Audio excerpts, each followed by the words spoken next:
Okay, welcome back, everybody. Welcome back to the second episode of This is Real Life. This is real life. I added that in. We didn't rehearse that. Wait, you do it. Do our intro. Do it. Okay. Oh, wow. Pressure. It's been a long enough time. Let me start clean. Wow. It's been a while. Wow. In fact, 2 weeks, Haley. 2 weeks. It has indeed been 2 weeks. And yet after 2 weeks, I only have one thing to say. What's that? This is real life. This is real life. And then that's where our intro starts, and we have trumpets. I think we should do a trumpet intro. I'm down for a trumpet. Okay, I'm so down for a trumpet, like a royal procession. Yes. Oh my God, I wasn't even thinking fancy stuff. I was thinking more like jazz announcement, but definitely we could also do some violins. A jazz announcement with a trumpet? Yeah, why not? I was listening to a wrong. little disco before we started this. That's why I'm That's probably a mood, isn't it? It is a mood. Before we do you want to tell everyone what our topic for today is? I would love to. I would be honored to do such a thing. I do want to say hello to everybody who's listening to us that's not on Twitch. Hi, everyone. Because I actually managed to get this podcast up on Spotify, Apple Podcasts, Anchor, YouTube. So, shout out to everybody who's listening everywhere else. And we just appreciate shout out to you Haley tuning for in. putting that work in, guys. Oh, Really, shucks. Truth. It was cake. What can I say?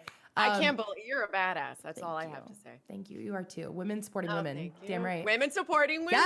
Yes, queen. Ma'am. So today's episode, I'm actually really, really excited to talk about it. And I know you probably are too, because this is like a topic that I think affects pretty much everyone. Maybe not everyone, but I think it affects a lot of people. Some people are just solidly built, but we can get into that later. Yeah. Well, I mean, it's maybe. Yeah. I thank you for the podcast. We're happy to be here. So we're going to be talking about mental health today, guys. This whole thing stemmed from an article that came out not super recently, but like a couple weeks ago about Dan's Gaming. And it's essentially he came out and did an article, or not an article, but there was an article about him when he was talking to his stream where he was talking about the cost of being a full-time Twitch streamer and how it has affected his life and his mental health and his world outside of the Twitch community. And I thought it was really interesting. And so I figured it would be a good subject to talk about today.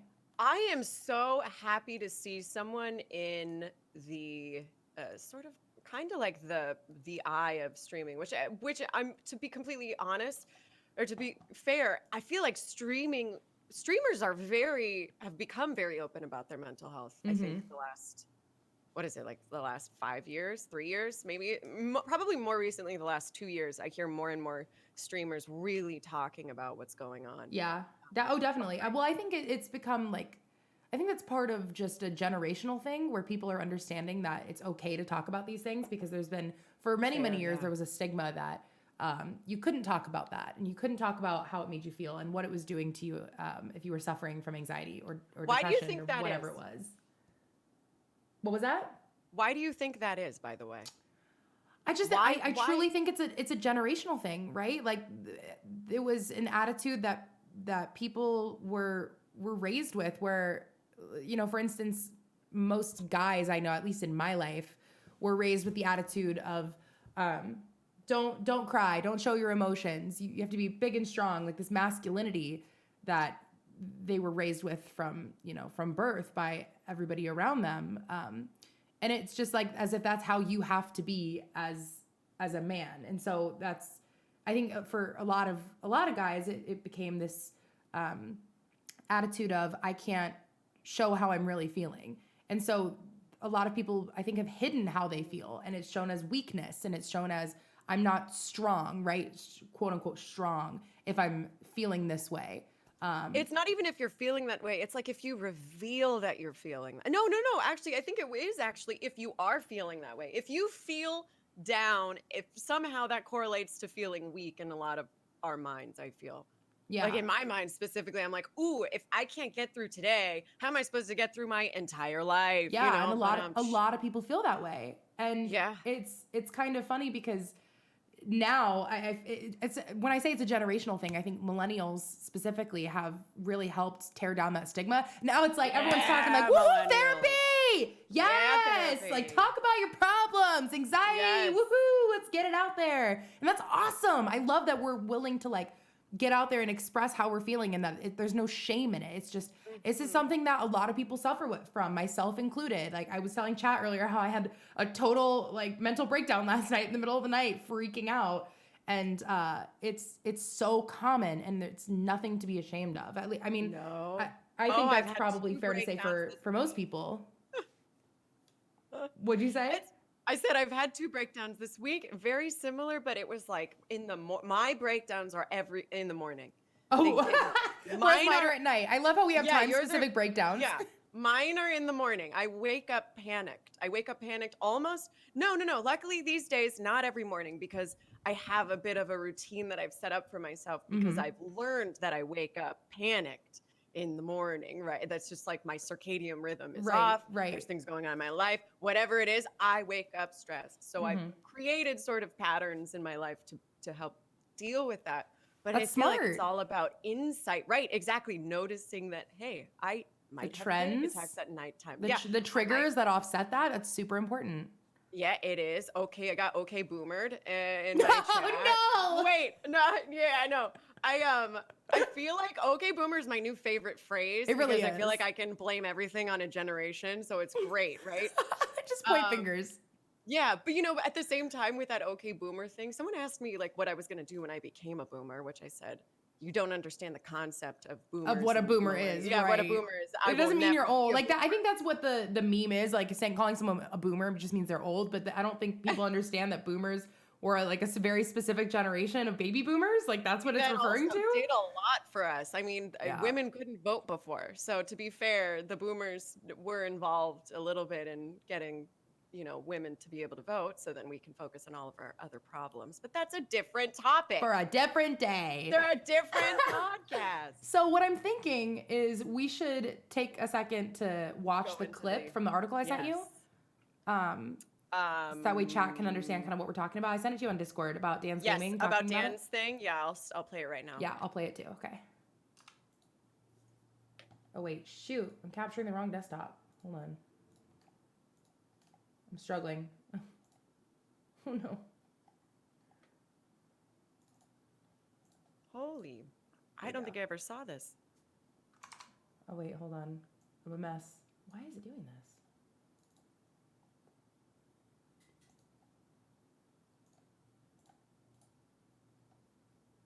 Sorry, technical difficulties. This is really odd. I don't know why it's doing this. Don't worry, chat. We're gonna watch this a second time. So if you missed anything the first time, get ready for the second time. Haley, are you ready to go? Almost. One sec. Hold on.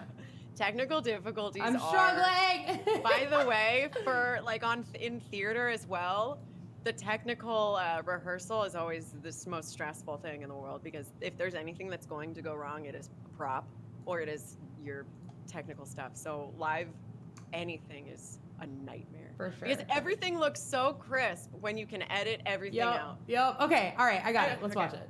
Okay, ready? 3, 2, 1. I lost all of my connections to people, so I just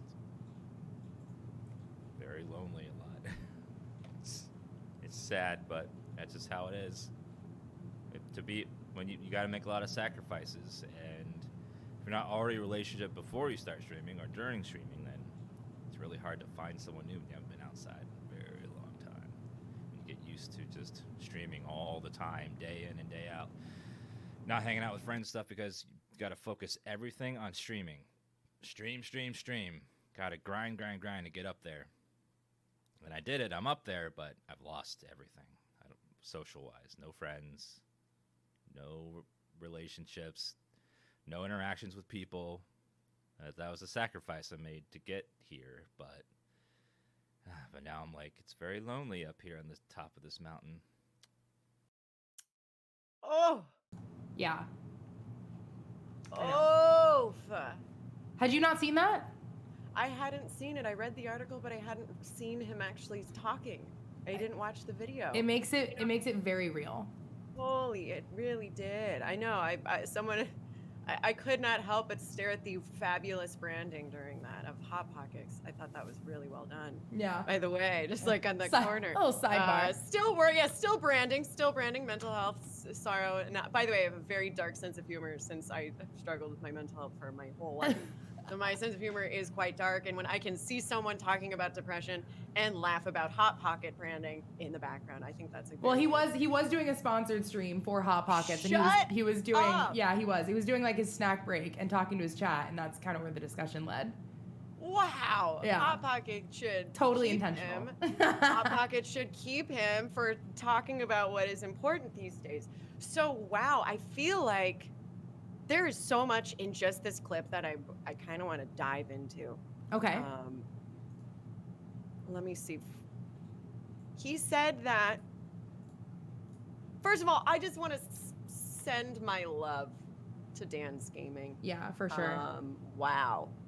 For sharing that publicly, for honestly, for sharing that publicly. Going through stuff as a streamer privately is its own beast. Going through stuff and deciding to make the choice to actually talk to and make yourself open to a ton of opinions and a ton of eyes that could really tear you down, I feel.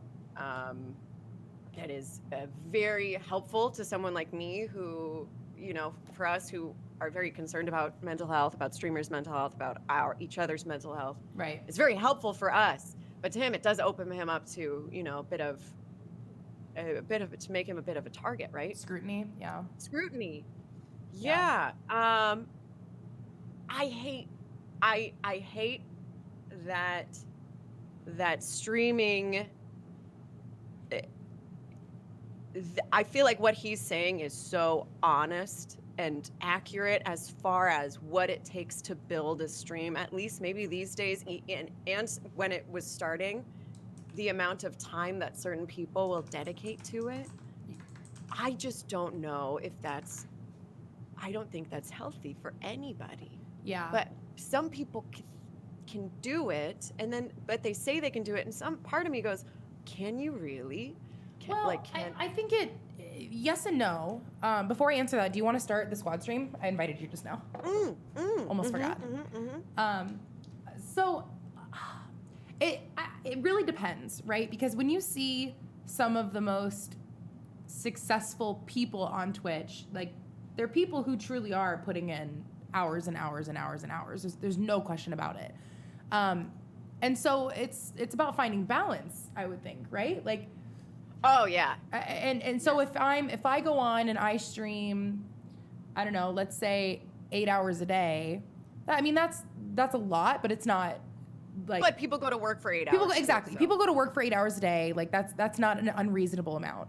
And so after that 8 hours, let's say you stream like quite literally 9 to 5, then what do you do after? Do you go out to dinner with your partner, or do you go out and have fun with friends, or do you go for a walk in the neighborhood? Do you go to take your dogs to the park? I mean, there's so many there's so many ways to balance it, but the problem is that you need to balance it, right? It's so easy to get wrapped up in the idea of I'm just gonna grind and grind and grind and grind, and I've got people who are here watching me, so I'm not alone. And when it comes down to it, there is no substitution for human interaction. Like no. We can have 1,000 people in chat watching us talk about mental health, but it doesn't, like, those people aren't sitting right next to me. They're not in my vicinity. They're like, for all intents and purposes, they're a name in a chat room. They're text. Even when you get in Discord, right? Like talking to people, sure, but it's not the same as being in the physical presence of somebody else. So it's important to recognize that. And I think from just my own experience, I remember when I was, it it was actually right. It was between when Rick and I got married and when I got pregnant with Hazel. And we were living in Lancaster. I remember this period of time. Yeah, it was a dark period. And I remember Rick you was said that at the working. time, He was working crazy hours, like 60 hours a week. And it was, and Vala was at summer camp. So Vala wasn't home. I remember. And it was literally just me and the cats. And I just remember I would stream, but like I was so secluded from everybody that I knew in California because Lancaster was so far from LA that I couldn't just say, oh, I'm going to go like get lunch with Evan, or I'm going to go like grab coffee with Cheney. I couldn't do that. I felt stuck. And so I just kept getting more and more secluded. You're also limited by your other friends' schedules. For me, my friends have casual 9 to 5s, you know? Like they're going, I wake up in my apartment at 9 to 5. They're gone, and by 8 in the morning, I wake up and I'm home alone all day long. And sometimes the only person I would see every day, didn't even have my cats, you know, don't have cats. The only person I would see every day was one of my roommates who came home. And those were the only human to human conversations I would have. And at some points, by the way, that is what I wanted in life. I didn't want to talk to anybody, especially streaming kind of allows, if you have any social anxieties, it's kind of like social interaction light in a way, oddly enough. You're permanently putting yourself out there on the internet for everyone to see, but you can kind of like socialize and kind of say what you think and kind of like test the waters as to what's far as socializing goes. But you know, for me to leave my room, I still get anxiety, by the way, before I stream, because it still makes me nervous. Yeah, every time right before I stream, I'm like, holy moly, people are just gonna be staring at me, expecting me to, I don't know, expecting entertainment at least. And some days you wake up and you're like, I am not entertaining today. I feel like a fart box. I feel like a crumbled cookie. And whatever other anyone throw in your metaphors. Let's talk about that, because that's really important. The idea of I don't feel like streaming today, because it's very easy to get mentally wrapped up in the idea that I have to be live. And if I'm not live, I'm being lazy and I'm not working hard enough and my channel's not growing and I'm not making money and reason on reason, right? But so much of what we do as entertainers, right? Because there's different types of streamers. There's people who literally turn on their stream, no face cam, no mic, and just play games, and they're really good at it and they get a lot of viewers. That's not me, and that's not Evan. Evan, you and I are very like interactive. We're the type of people that like people come to watch us. And so in turn, we have to be on. We have to be mentally present, and we have to be upbeat and communicative. And it's like, man, when you wake up in the morning and all it feels is like you're drowning in anxiety and it's hard to breathe. Like, oh my God, the idea of streaming like that, no one's gonna have fun. Cause then you feel like, well, now, but if I don't stream, then I'm letting people down and I'm not following my schedule and no one will know if I'm live. And what if people don't watch? And it's just one thing after another, it's a vicious cycle. It's so easy to get stuck in your own head, especially with anxiety. There's one part of what you said that I want to touch base on quickly is when you said I need to be live today, I have felt that way more than just like all the time. I need to be live. And what I've come to the conclusion is that honestly, yes, sometimes you do need to be live. It's your work, right? But so it's like, where is that line, Haley? I don't know, because I had a really, like, I'm gonna be really real right now and talk about what happened last night. And go, please. Oh my God, if you are willing, and everyone that is listening, remember, Haley and I are human beings that sometimes go to bed weeping and then wake up weeping. And so just remember that when we are sharing these things, that they are very personal, and it is a gift. It really is a gift. So Haley, please be nice. Yeah, of course. Yeah, be understood. Just try and make this. Just try and understand right now. Try and drop any judgments and just listen. So go ahead, Haley. Yeah. Sorry. No, I mean basically, I am in this really weird place with like my life and with my work, because my stream has probably made one of the biggest transitions that I know about, from when I first started to now. When I first started my stream, I was like on a laptop. I was playing Hearthstone, Diablo, and then I transitioned into, you know, when I was doing Fuckboy Friday, and I was on this show every week where it was talking about essentially really dramatic and shock factor and like I don't even know what word I would use to describe what we talked about on Fuckboy Friday, but it was a lot. It was the girls gossiping about fun stuff that's happened in your life, like bad dates you've been on. But it got worse than that. It got worse than that? It turned into like talking about sex all the time, and there wasn't a lot of like limited. Yeah, it didn't use, like at one point it was like that. At one point when it was just talking about like answering chat's questions, giving advice, and that kind of thing. That was how it was in the beginning, but then it turned into like essentially everybody asking us to watch porn. And Jesus. so yeah, and that's how it, and that I hated it. Like when it got to that point, I was like, this is what I want. So then, but I will feel say, like authentic to where you were trying to get to. It felt a little bit off your path. It was completely off my path. I hated it. Got it. Wow. At that point of the show, I was so unhappy that I you remember this. I remember talking to you about this when I wanted to leave the show. I was like, I fucking hate it and I don't want to do it anymore. And it was every single, and I've never talked about this before. So chat, if you're here, surprise. But I got to the point where like I would just dread Friday. Like the second it was over and I got home, I was like, and I could like let out a breath. But the second the weekend was over and Monday came around, I was like, 4 days. 4 days. My and it was just another day and it was just like, it was debilitating. But my point is like when I did that show, my channel was at its peak, right? I was getting higher viewership. I was having, like it was very much a different audience. And to go from that to being a mom and streaming part-time essentially because I can't be live as much anymore, having much more family content, just overall like not playing games with the same people anymore and being live at different times, like complete 180 from what it used to be. And that's scary.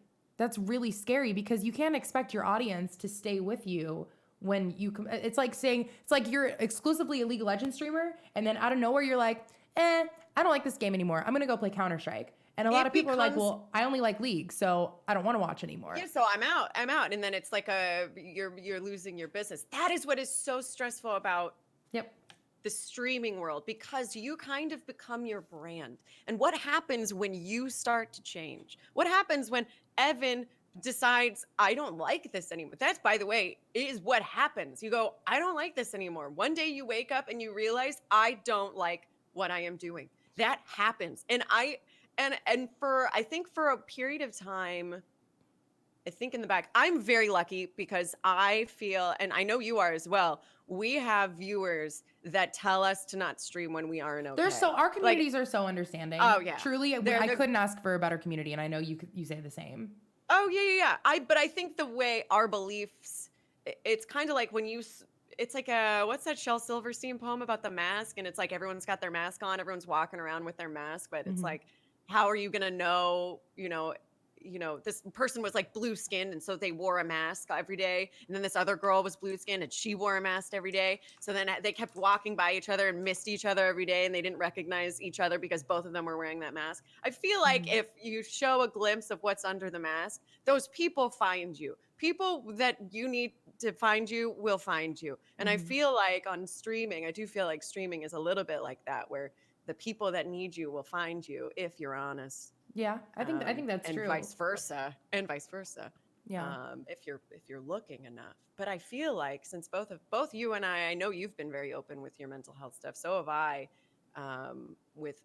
Honestly, I feel like, and I think both of us do this. You're open to an extent, and then there's an amount of mental health stuff you need to keep for yourself because it isn't safe yet to. Like if you haven't processed really, your own mental health stuff, I don't know how helpful it is to talk about it with the stream, but I feel like hold on. What happened last night?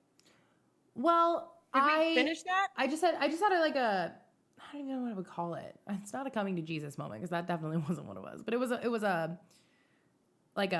it really crashed down on me, like that I'm at this kind of precipice of my career where I could do like one of two things, where I could continue making the content that I am, whether that's playing games or doing IRL content or whatever, and hope for the best, or I could change. I could change my content to something different. And what I mean by that is, like, because Rick and I talked about it. I had this freak out, and I was like a disaster. And he's like, "What do you want from streaming? Like, what do you want? What do you enjoy? When you people like, who is Haley Nick? What does that mean to you?" Who asked you this?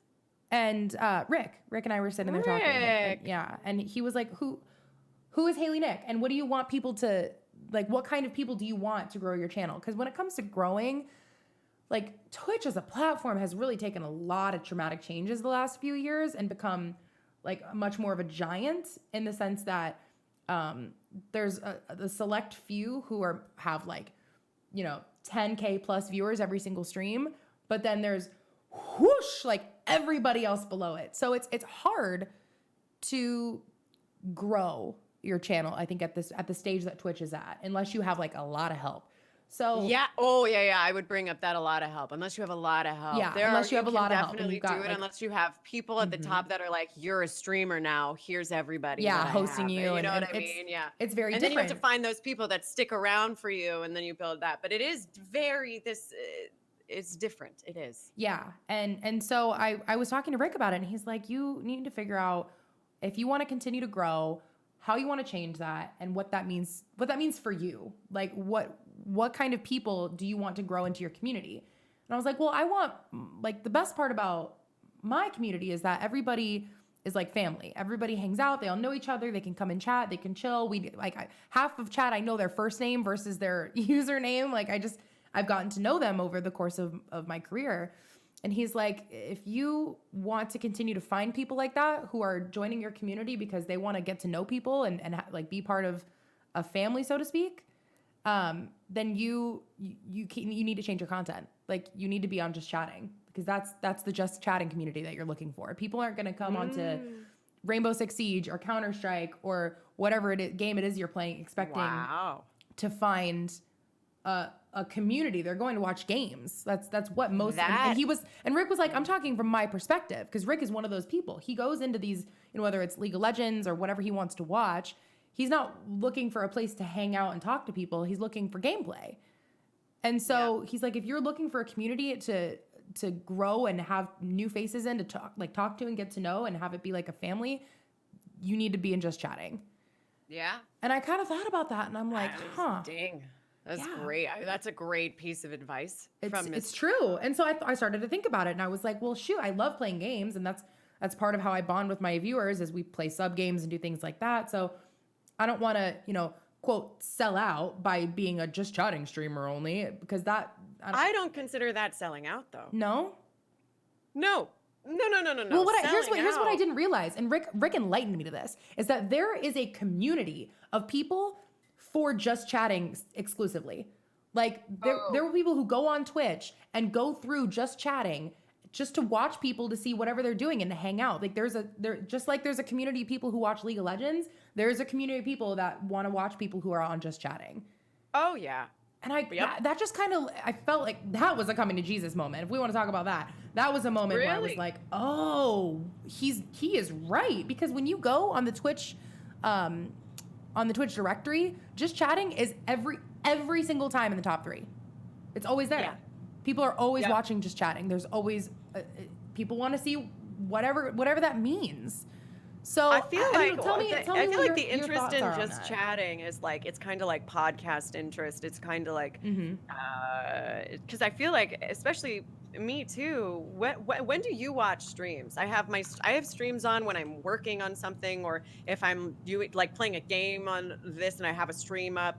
Like no one's not. It's usually I feel like you have it on as like background noise, or it's like a podcast when you drive to work and you have people chatting in your ears and you can kind of converse with them. You're having discussions with these people as you're going about your day. I don't think that's selling out in any way, shape, or form. I feel like it's a change in brand that you're talking about, that you would then be transitioning into more of that sort of brand and that sort of consistency. But I why do you consider that to be selling out rather than a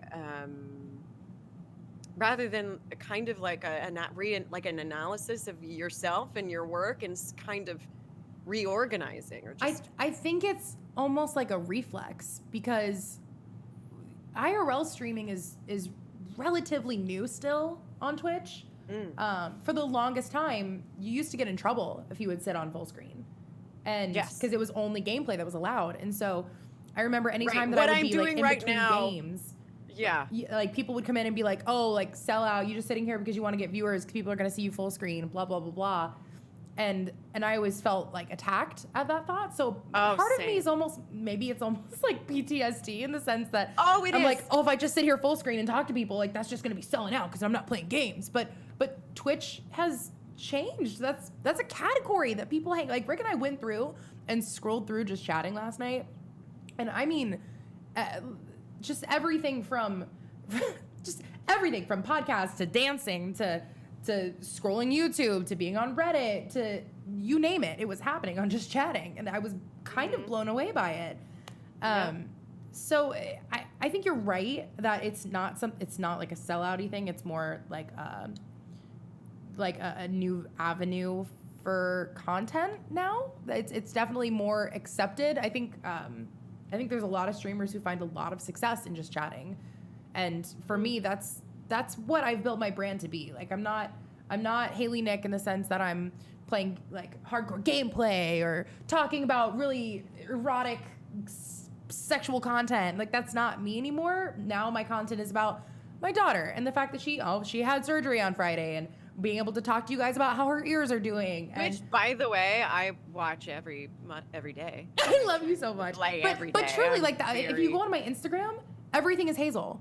Like I love Hazel so much. Thank you. She is the happiest baby. She will laugh, man. If you want anti-sadness, you just go talk to Hazel. If anybody wants just videos of Hazel laughing, go to my Instagram highlights. She's just giggling all the time. She just today she wasn't very thrilled, but thank you. No, that's what I would love to just make my whole brand would just be about family, right? About like Rick and I doing board games this week. I had 2 sponsored streams this weekend with Camp Flog Gnaw, and we literally just turned it on and played Scrabble in the background. Oh my God, Evan, I have not had so much fun streaming in I don't know how long. Really?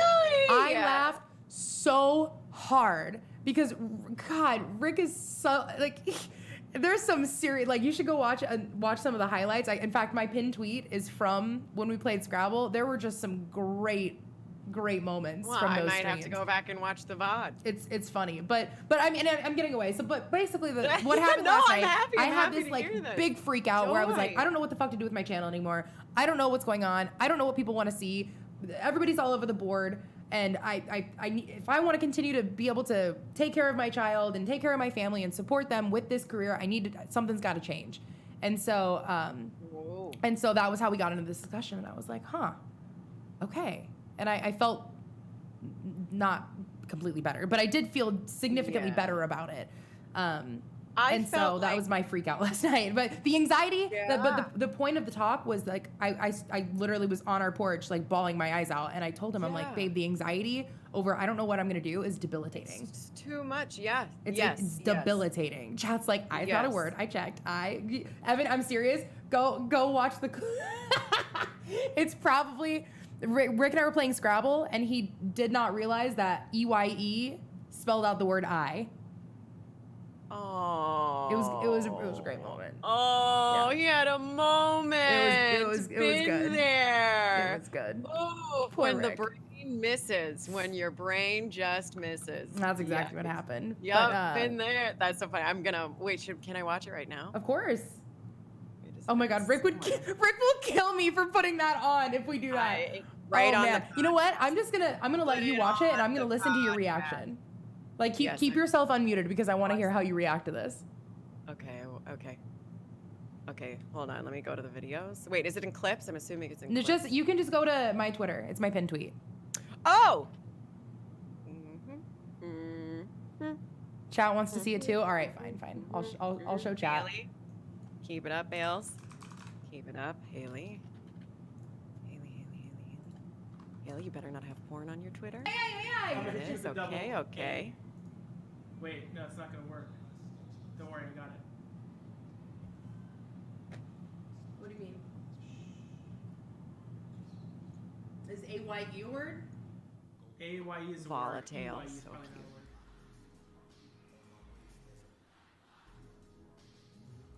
EYE is probably not a word. Yeah, I know. Worth 6 points. EYE. Is EYE a word? Oh. AYE is a word. I know. Sweetheart, What? what is EYE?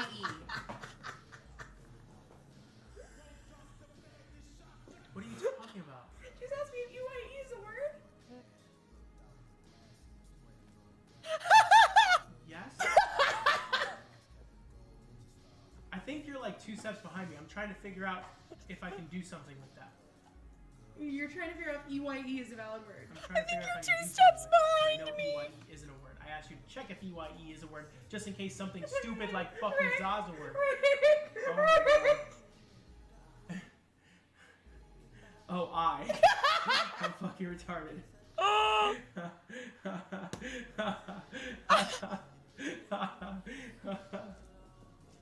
Okay,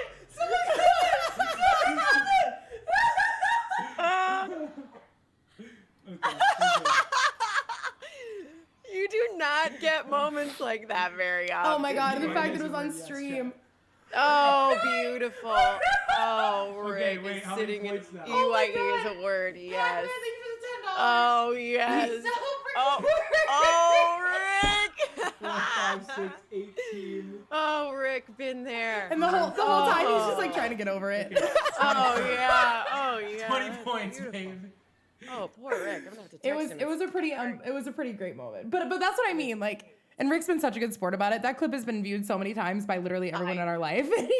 He's in my know, chat right now and he just went, wow. How great is that these days you can have an embarrassing moment and everybody in your social group I gets to know about But it. you know what? If that happened to me, No, I love it. I would do the Personally, same thing. I love it. It would be I'm hilarious. all about that. Yeah. Oh, yeah. I want that stuff. I want my accidental mistake moments live so I can laugh about it. I still laugh at my golf swing video I posted of myself. Like, Really? oh yeah, I will. If I need to laugh, I go to my Instagram onto that golf swing video and I watch myself whiff, and it makes me laugh. And that's why I don't mind like memes like that, right? Like enemy turret ahead, when that went viral, I was like, whatever. Like it's funny. Wait. People Are think it's- you talking about the moment when you were being interviewed while you were playing? Yeah, well, when she attempted to, and I just straight up like I didn't even see her. That's my I favorite genuinely clip didn't of see you. her. That's my favorite clip of you ever, anywhere. Anywhere. Like, I want to post it on my Instagram because it makes me so happy. This, by the way, all has to do with mental health, because if you start noticing things that make you happy, you put more of it in your life. Really, you like go. a cup of coffee. There like you a go. cup I of love that coffee, put it attitude. in. But Yeah. but You know what yeah. streaming does? It What? gives you a damn good sense of humor. Oh, it totally Especially- does. You learn to oh, laugh it at gives you yourself a so damn good quickly. sense of humor. Yeah. Oh man, I remember when I was on what's it called? There's coffee in my freaking chat. Coffee. Nice to see you. I'm having some right now. Me too. I feel like, are you really, Haley? Mhm. We're having an afternoon cup of Joe. Afternoon I coffee love it. together. Memes are so fun. I know, and those are. It's like, so my roommate and I have been chatting a lot about this too, because we're in our mid 20s, right? Mental health, Mhm. big freaking deal. Big freaking deal for us mid 20ers. By the way, it's a really big deal biologically as well. In Quarter your life early crisis is a 20s. thing. Well, your brain is finishing forming. So by the way, if you're in your early 20s, try and stay away from the drugs and the weed, because it's just going to ruin the process that your brain is going through trying to actually form. And if you have problems with anxiety and you're smoking weed in those early years, you're going to have much worse problems with anxiety. Take it from someone who has smoked weed in her life. Mhm. 2, shit, where was I going, Haley? I got really onto that anti-drug rant. You were talking about mental health in your bio- 20s. Biology, yes. So biologically, your brain is still forming. That is when you get schizophrenia. That's when a lot of mental illnesses creep up, is in your early 20s. You get lactose intolerant. Lactose intolerant happens when you're in your early 20s. Your body is physically changing in your 20s. It's not just like a wow, you just got out of college and now everything's fucked up. It's like, no, your brain is technically still forming and your Yeah. body is changing chemically. And yes, you are going through a massive transition in your life, not only physically, but mentally, and what we're dealing with here. And that's why when we talk mental health, Right. if you're in your 20s, it could not be more central of a topic. I think the 20s need to focus. I'm throwing that in right now. I'm going to argue that in your 20s, human beings should be focusing on their mental health. They should be going over their childhoods and figuring out what perspectives they have about themselves, or what perspectives they have on reality that are unhealthy. Like, for example, I need to work until I die. The Oh my idea that I need God. to work until I am successful, the idea that I need to work until I am worth something to myself, and to the community, and then to myself. That isn't how it works. It's not how it works. It goes the opposite way. It's how are you valuable to yourself? You are innately valuable. We exist on a rock, which, by the way, we come out of. So if you talk about the earth being dead, it ain't. It's alive. We're on it. We come out of this universe. We're all a universe. So it's like we are growing and processing things live. We have no guidebook. Everyone, you wake up as a universe. Oh my God, it's painful. You're crying, you're shitting yourself, you're hungry. But then you have mom, and mom's woken up. She's a universe that woke up before. So she's helping you out and she's telling you how to go about living your life. Yeah. But then you get a little older, you've picked up mom's mistakes that she's been told that she needs to be, for example, the most proper housewife. Let's use that as an example. So you grew up as a child and you see mom only works as a housewife.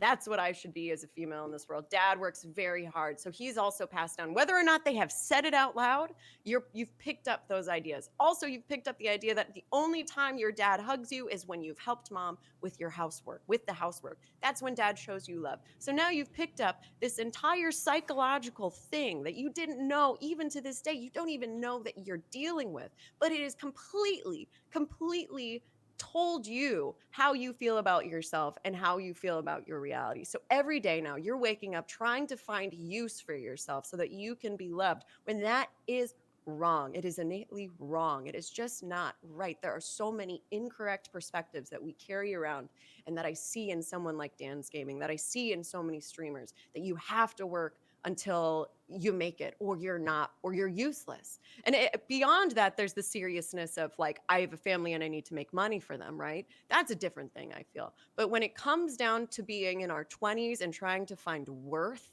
I think that streaming is something where you can literally watch people, young people, trying to define their worth on this website. And every time I see that, you can see the path. It gets to the point where, yes, you could possibly become the most successful person on Twitch. It is possible. You can grind your way to the top. But like Dan's Gaming said, take him as an example, take him as a warning, take his words seriously. He did that. He got to the top. He lost relationships. He lost a sense of self-value, self-worth that I don't think he expected to leave himself along the way, but it does if you aren't careful.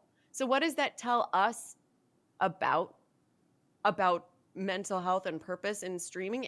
Honestly, it tells me that streaming can never give you your sense of self-worth. Success can never, ever give you your sense of self-worth. That is why I find Dan's revelations so important and wonderful, is that he has given us all his perspective. He gave us this is what I did. This is what I freaking did. And this is where I'm at. And this is how I'm processing it. It's like, thank you for sharing that with us. Wow. I really just went at that. I'm sorry for talking so long. No, that was amazing. That was amazing. Thank you. I'm so glad. Everything you said was incredible. And I have so many thoughts. Yeah, I'm sorry. I know. Don't apologize. No, I love, God, this is why I'm so glad we're doing this together, is because you and I have such great conversation. I agree. I agree. You're right. Literally everything you said, especially what you pointed out about like the validity of our sense of self from a really young age, and habits and mannerisms that we pick up on without even necessarily realizing it. Like, as a mother, especially, that's so relevant, because when I got pregnant, one of the first, my biggest fears, I wanted a boy, because I was like, I cannot have a girl. I will screw up a girl. I don't want to screw up a girl. I was terrified, straight up.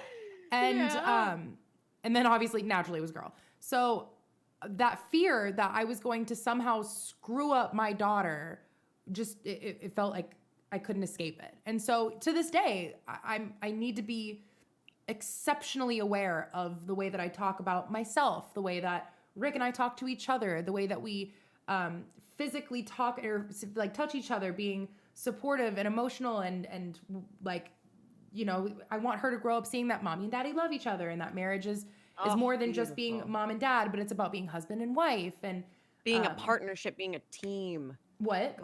It's like being a team. Yeah, it really is. Like having a solid foundation in your marriage, whether not even marriage, but just like mom and dad as a couple, is huge to raising healthy and happy kids. And obviously not every relationship is like that, and that's totally fine. But for me, as I'm somebody who is in a happy marriage, like I want to make sure that my daughter sees that. Thank and God. so talking about the validation that I think a lot of young girls may feel growing up, seeing that, oh, like, this is what my mommy does, this is what my daddy does, and those gender stereotypes and those roles, and, oh, well, I only get hugs if I've done this, or like the reward of affection. Like, God, those are all so relevant and important, because it starts now. It starts immediately. It starts from a young age. Now. Like Hazel is so receptive to everything around her, between she's picking up on everything. The words that she says, the mannerisms that she uses, or the way that she'll like, just her body language in general. It's all there, right? And so it's vital to be paying attention to these things, not just when they're old enough to talk or to effectively communicate how they're feeling, but now, right now. And so those are all so important. And I want to share a story. Yes. Yeah, story time. Let's do it. When I was a kid, and this is also the worst thing I have ever said to my mother, so that's this story. When I was a kid, I grew up in a very traditional house. My dad worked and my mom stayed home and took care of us. My mom, by the way, is an incredible woman. I remember you telling me this. Yes, continue. And she did PTA. She was in charge of finances at home. She was pretty much did everything for the house, but I saw dad go off and go to work. And from what I had seen in the media, from what I had heard around the house, I valued career, and I still do. I valued that more than anything. And I remember my mom and I, it was like when I was a teenager, and I started to get, real sassy and questioning things. As we all do. And fighting back against my mom's rules. Because at that point, it was my mom who had given me all the rules. My dad, very, I wouldn't say absent, but he was at work all the time. And we never got in fights because he was never around to get in fights. He was never around to punish us. He wasn't around to, so he would go to work, and every time he would come home, it was always like, oh, dad's home. Let's watch this comedy thing, whatever. Right. So my mom got dumped on. I mean, really dumped on her my entire childhood teenage years. Poor mom. So, but I remember we had gotten in a fight, and I can't remember why it was that I was trying to hurt her. I can't remember what it was, but I remember looking her in the eye saying, I don't respect you because you didn't do anything with your life. Ouch. That is, even saying it now. I know. And the thing was, it wasn't that it was true. I want to point that out right now. I know. It's not that it's true, because everyone in this chat knows that that isn't true. But when I looked in her eyes and I saw that pain and I realized what I had done and I realized what I had said, and I also realized that she must have doubted that point herself about herself, and I poked it, that killed me. It was also the first time that I had realized that I had that perspective.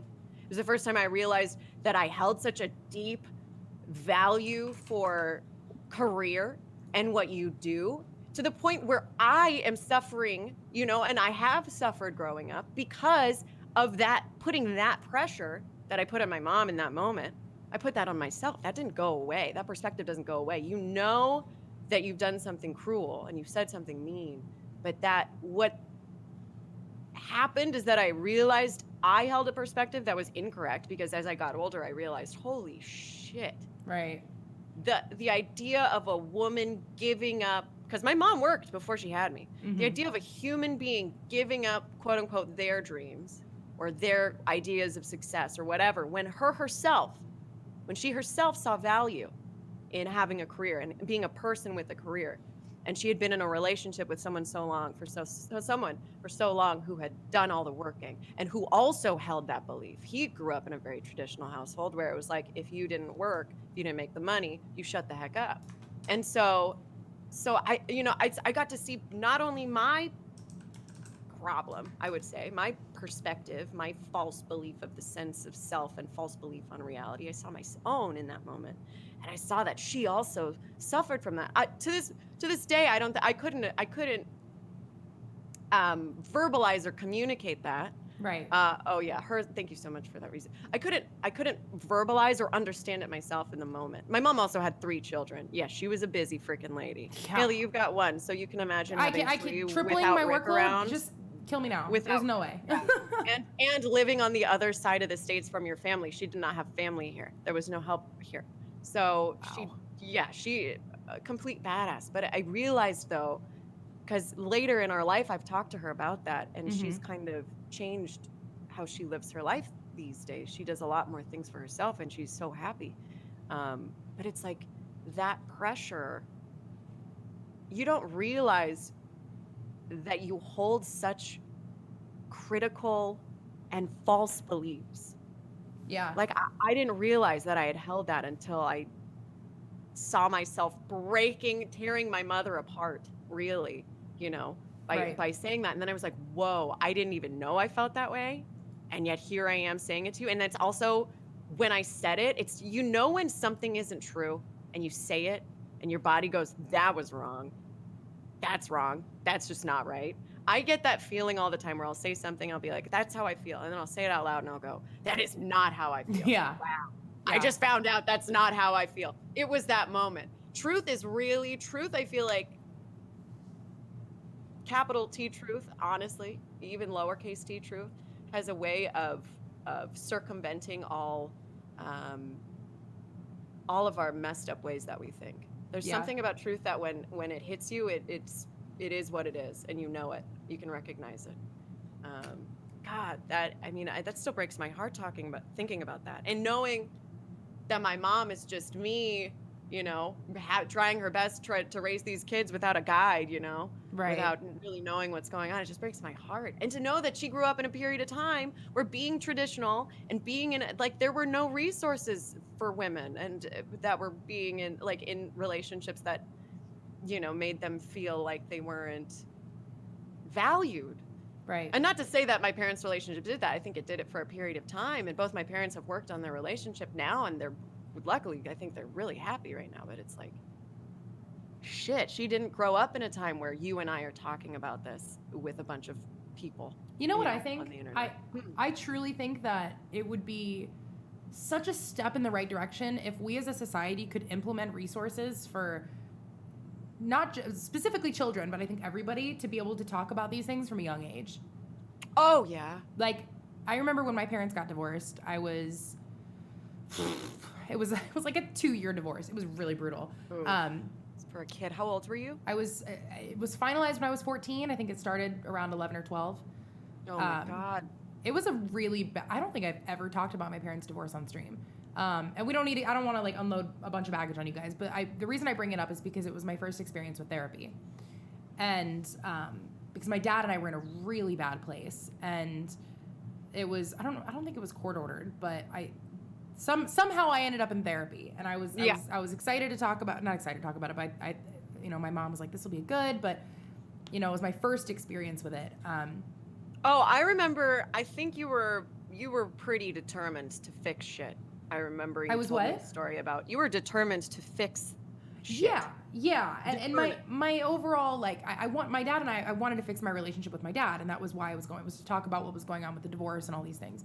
And so I remember I had such a bad experience with this particular therapist, but beyond that, I remember thinking about how, like, it was such a big deal to be going to therapy, and how, like, it was this big step to be taking, and how there was, it clearly said how something was wrong, and it would just be so freaking awesome if therapy could just be like a casual resource that's available to everybody. And I know schools have like counselors and things like that, but making it just part of like having an annual, not even annual, like a semi-annual checkup where you go in and everybody has an appointment with the school's counselor, and they get more counselors, and you have like a set one that you see. Maybe you can talk to all of them and choose which one you think suits you best.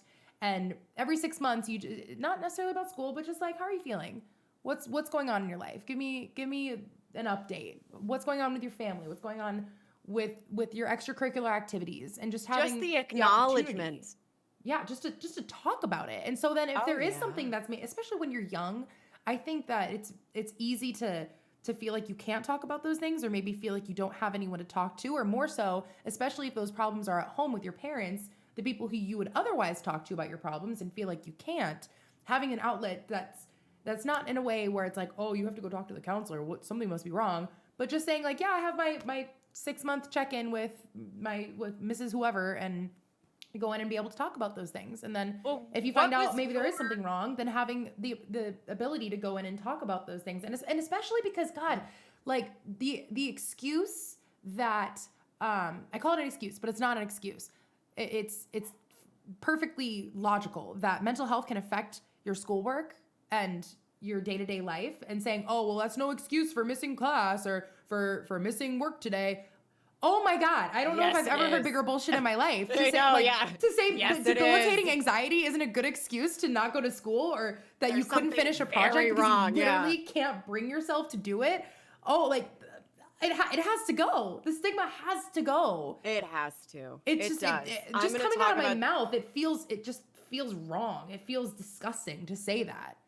I want to talk about something. This is about to get very heavy. Okay, chat, prepare yourselves. If it wasn't deep enough already, we're going deeper. If it wasn't deep enough, I do want to talk about suicidal ideation and suicide. Mm-hmm. It is something that I have dealt with, and I still deal with.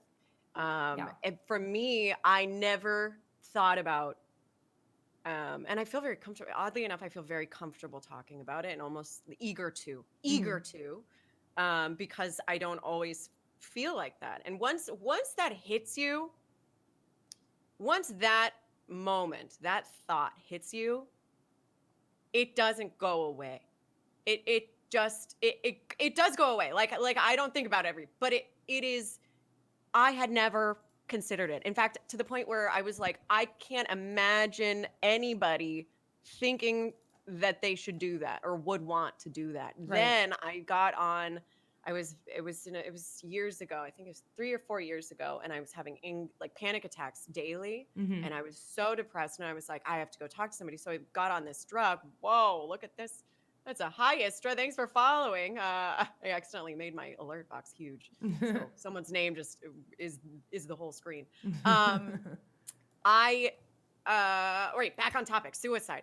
No, but I went to a doctor, and I got put on this medication, an antidepressant that focuses on anxiety as well, and it is called citalopram, and one of the side effects actually is suicidal ideation. And You're suicide. kidding me. They put you on No. a medication for something to help with suicidal ideation that has a That side effect of is- suicidal ideation? That is how little we know about these drugs and how they affect the brain. So it is one of the, and also that's when my burping started. You know, I have IBS. I swear it started from taking this drug. It changed everything for me. So a little warning that Uh-huh. taking these antidepressants can really mess you up. But I had never thought about it until I started taking that medication. It was literally within the week that I had this thought, and I was like, whoa. I've never had that thought before. What is that? I mean, that was a moment. And then you start living with it, right? Yeah, most antidepressants have that side effect. That is why I warn people when they go on antidepressants that it is not a fix. It is also something you should be very aware of when going on an antidepressant, that it can cause these thoughts for you. And that they are not yours. They are not your thoughts. The thing about suicide that I am not as afraid of it anymore, because I used to be so before we touch on afraid. that, I want to say, like, Sure. with antidepressants, it's important. It's important to note that not all of them will have the same effect, Yes. because like my entire side of my mother's family is all on antidepressants.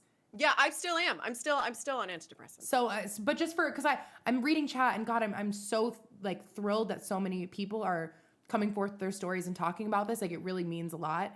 And I don't want anybody to think that seeking help medically is the wrong thing to do, because No. everybody's different, and it might be the answer for you, it might not be the answer for somebody else, but it is important, like Evan said, to make sure that you find the right choice for you. Yeah. And also just to be aware that these medications that these doctors are putting you on, they don't know. Right. They know it works for some people. They know that. I mean, I went to school for psychology, so I got to see just a little bit into how much we actually know about the brain, how much we know about these chemicals. Mhm. The thing is I can tell you what a serotonin reuptake inhibitor does with the neurons, but we don't know how it does what it does. We don't know why it does what it does. We can just tell you that, you know, your neurons are not accepting as much. They have these plugs that plug up some holes, so then your brain starts to produce more stuff. We can tell you kind of what's happening, but we don't really know why or what. You know, we don't know anything about it. That's just reality right now. It just is. And we can tell you that it helps. We can tell you that it helps people. I can tell you that I take this from experience. I can tell you that I take this thing, and it's helped me. It helped me when I first started. It helped me to get to therapy. It Yeah. helped me to have enough focus and calm that I could move forward, that I could start helping myself. Because you get to a point in depression and anxiety that you are empty and drained, and you can't move. You need help. You just need help. It's the truth. It's the truth. It's absolutely the truth. And especially like, kind of bringing it back to streaming, like it's so, like, imagine taking everything that you just talked about. You don't have to imagine it, but I mean, chat, imagine it. And then trying to go on and like put on a happy face for people. Oh yeah. Oh wow. Way to bring it around. Truly, like the anxiety that I know I still feel regularly every day, that I feel even right now, and the fact that I'm drinking coffee is definitely not helping, because coffee definitely makes anxiety worse. Yeah. But well, good. Note that. But it's so difficult to be able to put all that aside. It's one thing to like go to work and just get your work done, but it's a whole other thing to try and push all of that down, whether it's heavy like suicide, or debilitating like anxiety, or depression where you feel like you can't get out of bed, and then go on in front of however many people and be entertaining. Like it's really isolating, and it's overwhelming for a lot of people. So just for chat, if you watch somebody and they say, you know, I'm not in a good place right now and I need a couple days or whatever, I hope that some of you guys, I know some of you guys understand that, totally get it. But for instance, somebody came in my chat earlier and said, "Why are you talking about this? Aren't you like a newlywed?" What? Really? Yeah. And I'm like, Well, first of all, no. My husband and I have been First of married all, for over getting 2 married years. doesn't fix mental health issues. I just want to drop that real quick. Yeah, Getting the point married being doesn't. that being in a healthy relationship or being married or newly married Being in a doesn't healthy relationship doesn't fix doesn't mental health change issues. any, like, this can affect everyone. People who you would never in a million years expect to feel depressed. You go and you see people like, you know, when Robin Williams killed That himself, killed the me whole world was inside. just absolutely shocked for fair reason, because he was always smiling and happy. And guess what, guys? Depression, anxiety, suicide, those thoughts don't pick and choose based on how successful you are or how wealthy you are or how famous you Color your are. skin is. It affects Yeah, everyone. how much money you had growing up, how much money you have How now. easy your life is compared to somebody else. You can't say, How oh, well, quote well, unquote easy she's your got life is. this whole situation and this is what her life looks like. And not only that, chat, but keep in mind, you don't see what somebody's actual life looks like through a stream. You see what No. they want you to see. You see You a couple hours of their content. Like when I turn off my stream, no one sees it after that. It's gone. I have my day back, and that's when I do everything else in my life. And yeah, there might be some things on social media like Twitter or Instagram, but when it comes down to it, you can't make an entire assumption, especially with social media, because social media, chat, is super fake. Everything you see on Instagram is fake. Like between the angles that people take pictures in, or the perfectly curated feed of the perfect family and the perfect life and the perfect body, and it's all BS. Like you can't compare your situation What? to something on Haley? social media, because chances are it's pretty What? freaking fake. Are you sure? Yes. Oh my God. Are you Oh my sure? God. I feel like Facetune. everyone's. Facetune. I watched a video of my friend yesterday. She's a big YouTuber, and she did a video that was like how to make your Instagram feed look like, not your feed, but like how to take fire Instagram photos. And she went on and explained in detail about like posing, lighting, how to lay Love a it. certain way on the bed if you want to look like you have a big ass, or if you want to look like you have like a small waist, how to turn this way, and like doing your full face of makeup. And oh my God, like going and you don't know what's been photoshopped or facetuned and what hasn't. I get ads for Facetune all the time. It's true. Social media is like a highlight reel of someone's life. Like when I go Yeah. into my feed and I look at what's on my Instagram right now, it's snapshots. It's like if you look at my Instagram, it's a picture of it's myself, my daughter, my husband, and being like the perfect family, and going to the pumpkin patch and going No, but trick or that is your treating, and life. But and that I was is- in London and I was traveling and I was living my best life, and I did those things. Halloween was really fun. We went trick or treat. Well, what you didn't see is that we didn't actually get to go trick or treating. Like we went outside. Hazel freaked the frick out the second we got to the car. We turned right back around, and that was it. And that was after she threw up all over my costume. So it's like, yeah, this cute photo of like, oh look, we're all Pokemon, but you didn't see her puke down my shirt 30 seconds before the photo, or her total freak out right after we tried to go trick or treating, or the fact that she was in her jammies by 7 p.m. Like you don't see those things. So it's important to remember that so much of what you see on social media is not real life. I also feel as though, and I want to take it a different angle. Yeah. Because yes and no. Okay. To me, social media feels like a tool now. Yeah. Like, you know what I mean? And, Oh, it and like definitely we all is. know how to take the perfect Instagram photo now. Thank God. We're all going to look so much better in the future, right? Yeah, I know what you think mean. that's so funny. But truly, it's like I Oh, don't when you God. take pictures like posing a certain way and angling a certain way, like that's not how I look in real life. Yeah, This no, is my how I look in real God. life. I'm in my I sweatshirt and my feel- leggings. I and feel like I should I'm do sitting cross-legged on my chair. Like I'm glasses and my hair in a bun. This is real life. We need to do a series of our embarrassing selfies that we've taken over the course of the last year. Like the ones where we look really, really not good. Like where you Oh yeah, you our thought, trash like, can picture. well, like you tried to put the angle right, but really you got like underneath your chin and like in your Yes. nostril. And you have like one hair coming out of your nose, and you're like, "Oh, that's the wrong photo. We're not posting." I might do a little unattractive post pretty soon, just Yeah. because I know I have a ton of bad selfies. We need a tutorial, not from me, I promise. Actually, I feel like a tutorial from me would be fun. It would just be funny. It would be very weird. But don't you think that like Um, with social media, it's easy to to watch the highlight reel and feel like I went on so Instagram specifically. I had this moment where every time I went on it, I just left feeling worse about myself. Whoa, I that's truly did. important. I went through and that's I important. unfollowed probably Why? 200 accounts. Why? Why did I unfollow them or why did I feel that way? Yeah, both. I Start felt that with way why because did I you was feel that like way? I was constantly comparing myself. Like Got to it. all these girls who were gorgeous with beautiful hair and thin bodies and were traveling in bikinis and getting free clothes and been paid to talk about this and constantly like watching their numbers grow and I'm sitting there like, well, that's not me. Like my Instagram's been stagnant at 35,000 for like 2 years now. And like I don't look like that. My hair doesn't look like that. And just without even, it was a subconscious thing where I realized I was comparing myself to all of these people. And so I went, and there were people that I thought, like on a surface level, face value, I thought that I loved them. Like Tammy Hembrow, for instance. Like I for many years now, I followed her thinking, oh my God, she has the perfect life. She's got the perfect boyfriend or fiance, and she's got these 2 adorable kids, and they're super rich, and she's got the greatest body, and this. And when it comes down to it, it's like so?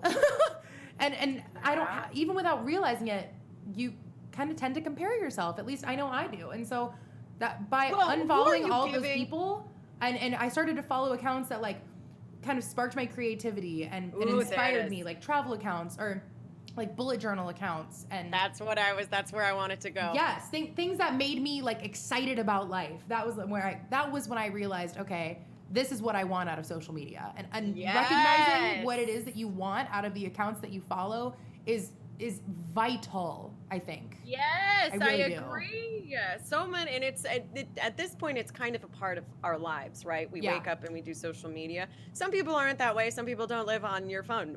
Those people, I go, you should be a hermit in the mountains. Who are you? Right. But honestly, at the same time, I also feel. Do you ever feel addicted to your phone? Oh yes. Oh yes. Do you ever just like want to chuck it across the room and just like walk away? But then once you walk away, you feel naked. Yeah, I go, what am I supposed to do now? Yeah, What it's do I do really with my body? it's scary. I start actually, staring at my hand, and it just gets weird. It's really scary. What I do, I was so glad that you ended that tirade the way you did, because that is exactly how I have felt recently as well. I have been following. Yes, I've been not unfollowing, just muting accounts, because there's so many people I want to follow and keep tabs on social media. However, I don't want to dedicate hours of my day every day to it, even minutes of my day every day to it. If you dedicate 5 minutes every day to one person who isn't you, that you think is that you're just comparing, you're spending those 5 minutes every day tearing yourself down in comparison. You're spending 5 minutes of your life every day tearing yourself down in comparison to somebody else. Right. That is you. It is like a day. Again, it's about being in the moment. You look at your days minute to minute, from the moment you wake up to the moment you go to bed. How many hours are you spending on negative thoughts? How many hours are you spending on contributing to your space around you? How many minutes are you spending on making the space around you a space you actually love? Do you love the space around you? If you can't say to me right now that you don't love, if you're home and you go, I don't love the space around me, you need to get your ass off of social media and you need to focus on loving the space around you, because that's your everyday. I feel like people need to focus, especially with mental health. They need to make a conscious effort to do it. You're absolutely right. It has to be conscious. It has to be. Because it's easy to just get swept away with the like tide, I guess, of this is life, right? It's easy. It's easy to just like survive versus live, and just think this is my day-to-day life now. Living is active. Living is conscious. Living is a choice every minute, every day. It's not. Sometimes you can be very in the flow and be living life freely, but sometimes you got to take it back and go, whoa, what am I doing? Yeah. Why do I feel this way? What is this feeling trying to tell me about the way I'm spending my time, about who I am around? If you live in a space with some toxic roommates, for example, you're going to feel that every day. Yep. You are going to wake up and you are going to feel that. You are a product of your environment. Yes. And not only are you a product of your environment, you can also build your environment, because the only thing in this universe that can change the state of the world around them with purpose are humans, because purpose is a human invention. If you're trying to find your own purpose, the only person you should find your purpose from is yourself. This is another little tirade I really would like to go on. Don't wait for anyone else to tell you what your purpose is. I'm looking at my camera right now. Do not wait for anyone else to tell you what your purpose is. Don't wait for someone with a really good insight might be able to give you a good angle, good way to go. But there ain't nobody else on this planet, not me, not Haley, not your mom or dad. Your mom and dad you guys might actually be able to work together to really figure out what your problems are, since y'all grew up together. But and that's very important. However, don't wait for another human to give you purpose, and don't wait for another human to give you value. You are valuable. Yeah, it's true. And I challenge everybody who's listening, whether you're on Twitch or if you're watching this after the podcast, or watching it after it's live, I should say, to really go through your day-to-day life and see if what you're doing is making you happy. Not just like content, but genuinely happy. Like, what are you gaining from the activities that you do in your daily life? So for me, when I scroll through Instagram, I feel brain dead, but I do it all the time. Mm-hmm. All the time. Mm-hmm. And so it's a habit. It really is. Like, what habits do you have that may not be not just healthy for you, but you don't even realize that you hate it. It takes a conscious effort to really look at your life like that. Such a good comment. You don't even realize that you hate it. Yeah. It sounds like an addiction. It does sound like an addiction, but more than that. The same thing goes for relationships. Like, this is a whole different subject, but I really do want to touch on it. But it's all tied to the same thing. It really is. Being in toxic relationships, and when you're with somebody just because it's comfortable and because it's easy, even though they treat you like garbage, or you treat them like garbage, or you just don't work together, or when you dread coming home because you don't want to talk to them and you don't want to spend time with them, and you can't wait to go out with friends because you don't want to be around them. Or when they constantly bother you, or you constantly bother them, but you're like, well, this is life. This is my life. It doesn't have to be your life. And it's sometimes hard to cut those ties and make those changes, especially when it comes to people versus like an Instagram account to unfollow. But all of those situations affect your daily life. They affect your mental health. They affect your well-being for you as a person. So like, I think that goes for, I think everybody's probably at least had some experience with a negative or unhealthy or toxic relationship. And once you're out of it and you look back with hindsight and you're like, oh my God, what was I doing? What was I doing? Truly, it's so important to be able to like examine your life from a third person's perspective and see what needs to change for you to be happy. And nobody else can do it but you. It's hard and confusing, and nobody else can do it but you. Mm-hmm. That's what's so frustrating. I've looked around, and that's a part of it, right? Looking for answers is a part of finding your own answers. It's all a part of it. Yeah. So it's like, I've looked for what other people have to say, and some of the shit people say just does not hit you in the heart, and you go, oh well, that's baloney. I'm not. And you try those things, like you try doing celery juice every day for 2 weeks, thinking that it's going to change your soul. Mm-hmm. No, it does change your soul in a way, because you've tried something new, you've experimented, you've invested in loving yourself. That's a really good way of I think putting it. That's such a great way of putting it. I love that. Even if it doesn't work it doesn't hit you the right way, you've done something that is simply for you. You've tried, right. You've gotten a glass of water. That's what I tell all of my friends who are in a suicidal moment, which as someone who has been in a moment like that, the only thing I tell them to do is say, the first thing you're going to do is all you have to do right now. We're not doing anything today. All we're going to do, you go get a glass of water and you drink that glass of water. Mm-hmm. There's something so powerful about having a glass of water, because it is one act of self-love that in a moment when you are at the end of your rope and you're in so much pain and numb, could just be numb. One small act of self-love, like getting yourself a glass of water, can change everything, because that is how I feel like that is how you start to change, is when you decide that whatever beliefs you have been operating under, whatever habits you've been operating under, are no longer serving you. I mean, you're right. Yeah, you have to How many of your friends are in suicidal mode? What's the common denominator? I saw that comment got deleted by my moderator, but I do want to bring that up. Is there a common denominator? Well, I think the joke was that I was the common denominator. It was a joke. Oh. I get the joke. I understand it. It's not funny to me only because I guess because I was in the situation. So it's not like it's funny. I go, haha, that's funny. I get it, right? I'm the thing that caused the sorrow. Really, what I think the reason why I'm filled, I do notice that more and more I'm meeting more people that are sharing their mental health stories. And at one point I did think like, oh my God, like, am I just attracting crazy? Like, am I crazy and I just attract crazy? And then I was like, what am I talking about? I'm attracting truth. I'm attracting real. I'm attracting it, but the only thing that I believe people on is how they're feeling in the moment. Because whatever knowledge or facts they may know, we can argue whatever. But when someone goes, "This is how I'm feeling right now," Mm-hmm. there ain't no lie behind that. Ain't Yeah. no lie. That's the truth. And I just feel like I'm surrounded by people who are willing to tell me the truth. And I'm like very grateful because I'm like, man, as soon as y'all tell me the truth, I can take that information, the truth, and move forward with it and actually do the healing. My roommate had a bad day. She was sitting at the table crying the other day and, about how her job should make her feel fulfilled. She went to work. She got this new job at this incredible company. I mean, huge. And she wasn't doing everything all day. And she's a workhorse again. She loves to work all day long. And I love that about her. It is something she enjoys. It's something that I enjoy. It just gives her joy to be super helpful.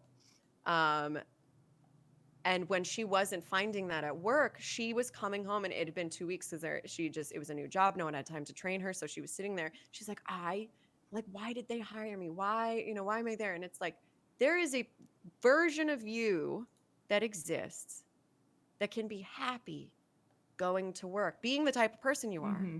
Going to work and not being given anything to do today. There's a version of you that can do that, but you have to figure out who that is and who in you that is. And the only way you can do that is by focusing on the little things, focusing on what around you makes you happy moment to moment. You can't do it by saying like, I'm going to just do this one thing over and over and over again until I'm number one streamer, and then I'll figure out what my mental health is, and then I'll figure out why I'm not happy, and then I will be happy. It's like, no, that is never, and everyone will tell you, every successful person, Ashton Kutcher, I remember said it at the Teen Choice Awards, the one year I interned there, it will not make you happy. No. You need to find happiness from within. It is a moment-to-moment, day-to-day thing. And in streaming, it doesn't change. And when you see someone at the top, like Dance Gaming, talking about these things, it's the same for him as it is for us. If you think your goal in life is to be number one streamer, watch Dance Gaming and realize it ain't. Yeah. There's so much more to it. There's so much more to you. I don't want to say it's not you, like gaming, that's not you. I'm like, no. Why can't it be you? It is you. But also there's all this other stuff that's you too. Why is your career more important to you than buying flowers for your apartment every day or every week? Why is that more important than those little things that make us happy every day? Why is that more important than sending the people in your life that you love a text? One person a day. Why is your job more important than that? Because those people make up your whole life. It's like what Alan Watts says. It's not the end note. You don't listen to music for the end note. No. The end note is never what it's about. And if you missed the whole song, you're going to get to the end note and you didn't dance during the whole song. You didn't enjoy any of it, right? You didn't enjoy any of it. I want to touch on a couple of things you said. Okay. The part about like buying fresh flowers for your home and things like that, it's so on point because I literally, Evan, after my freak out last night, and the reason I wasn't here when you called earlier was because I was at Home Depot buying new plants for my courtyard. Shut up. Because I was like, I need to do something for myself. Yeah. I've been trying to like redecorate my house and make it like a nice place because truly like the little things around your life, guys, are they affect you. Is your life. It is your life, right? If you walk in, your house is a mess and there's laundry everywhere and you haven't taken the trash out and the floors need to be swept and it's like that all it compiles, if you will. Oh, I love doing my chores. I do too. I don't know I what do too. happened when I hit mid-20s, and my roommate, she's so good at chores, but for me, my chores is another act of self-love where I then finish and I go, that's why my corner, Haley, I don't know if you've noticed, my corner in my room is all new and fancy. I've got my chair and my paintings because Yeah. I hadn't hung my paintings for 2 years. Yep. And now doesn't it 2 feel years. good? Yes. Yep. Yes. What have you not gotten to? Yes. Yep. Yes. I Who know. has more mental health problems, streamers or viewers? Both. They're the same. thing. Everybody has mental They're health the same problems. thing. And you I'm know a what? streamer and a Somebody, I viewer. want to touch on this because someone They're said the earlier, same. do you think guys need to talk more about mental health to get rid of depression? I think that there's a stigma for everybody.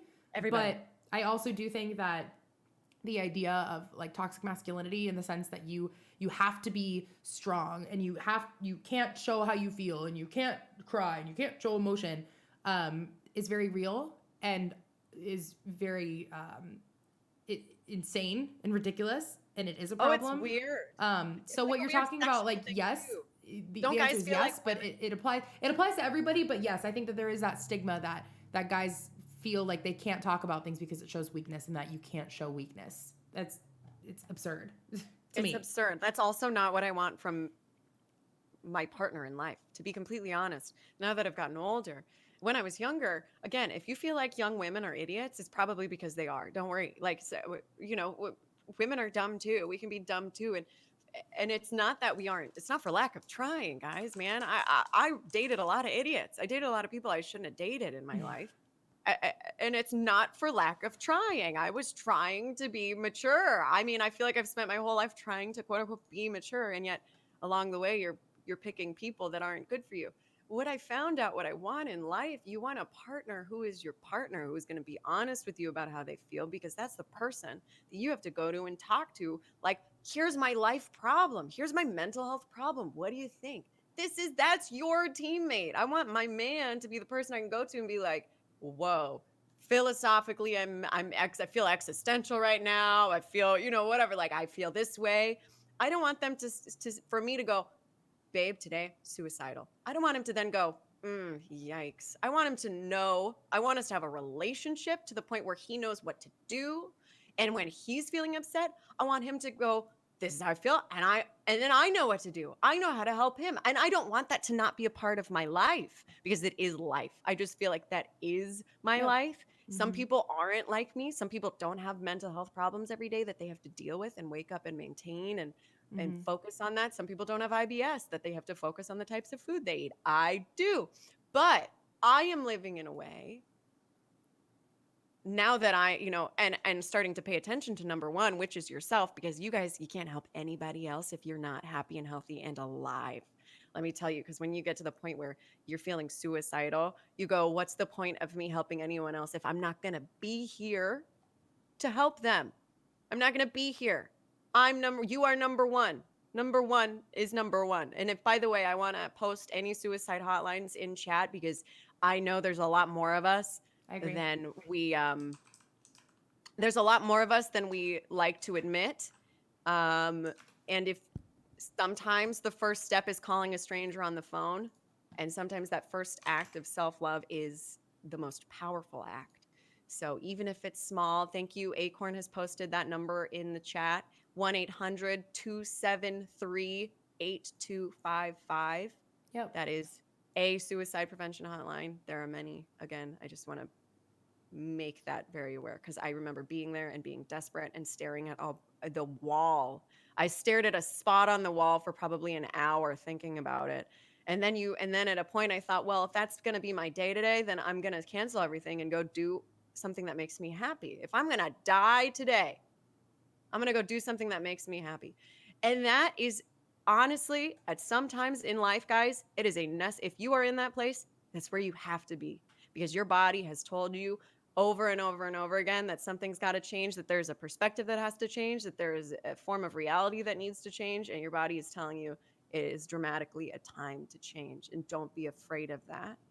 Don't be afraid. I've spent so much of my life being afraid of my feelings and afraid of my thoughts, and it's all a part of it, I feel. I know I'm on a soapbox right now, but it is very important Mhm. to me for people to hear this.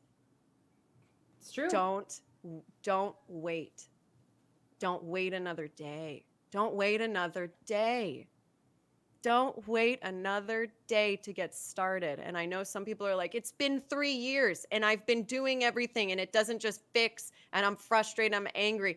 To which I say, good, you're on the path. Yeah. You're doing it. Being You're angry doing is an emotion. You know? It is continue to be honest about it. Continue to write. I urge you to write. I urge you to continue finding the things that you think are going to make Journal. you happy. Journaling Because and you're talking going about how you're feeling, just getting it out of your system. It's very Yep. helpful. And if you get what you think is going to make you happy, pay attention to whether or not it does make you happy or not. Just pay attention. I can't tell you what's going to make you happy. Haley can't tell you what's going to make you happy. A doctor, a therapist you go and talk to, that's very helpful because they can start holding up a mirror to you. All therapy should be is a mirror. All it should be is challenges and someone pointing out flaws in your thought processes. That's all it is. It's very exciting. It's a very exciting journey that we get to go on, but don't wait another day. I know I'm talking to someone who is at home right now, who has been suicidal, who is in a moment of depression. I know for a fact I'm talking to someone right now that is feeling that. Don't wait. And also be nice to yourself. And also you're not crazy. And also you are worth an immense amount to this world. You can literally go out and buy some flowers and water them. And let me tell you, those flowers are going to be grateful. So if you don't tell me that you don't have purpose in the world, you have as much purpose as you want to have.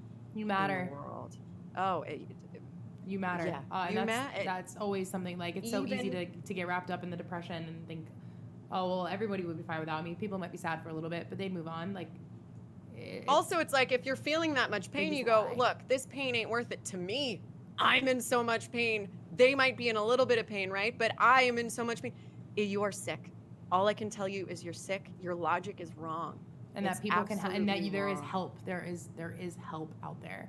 And you're missing out on people like me. I'm pretty awesome. Haley's pretty awesome. If you go, you're going to miss out on these great freaking personalities, right? Hey. Truly. We might have a joke that's going to change your life. You never know. Just to remember, like, and this is important because you also don't know, like, this might not affect everybody who's here right now or listening, but because for a long time it didn't affect me. I didn't, especially because mine's hereditary and it's in so many members of my family's lives. Like I said, half my family's on antidepressants. I thought, I was like, oh, that's never gonna be my problem, and then it was. I know, right? You know? I And think I had mine this was situational, like, mind you, and I think maybe that's true for some, maybe it's true for not, but like, man, once it became reality for me and I realized how debilitating depression could be, it opened my eyes and changed everything. And Tyler makes a really good point. He was talking about how there's a lot of people in chat right now are just talking about, like, the impact of talking about it and what it brings you.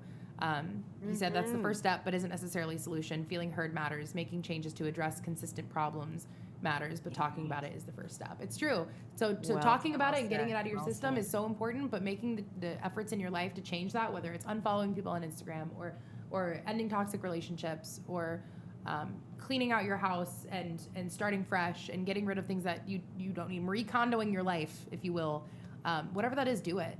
Just do it, get it over with, and feel like you can start, get a fresh start, because those toxic loving things yourself in your life. is something you should definitely get Oh, over. man. And You know- start loving yourself now. Did it become worse after your pregnancy? No.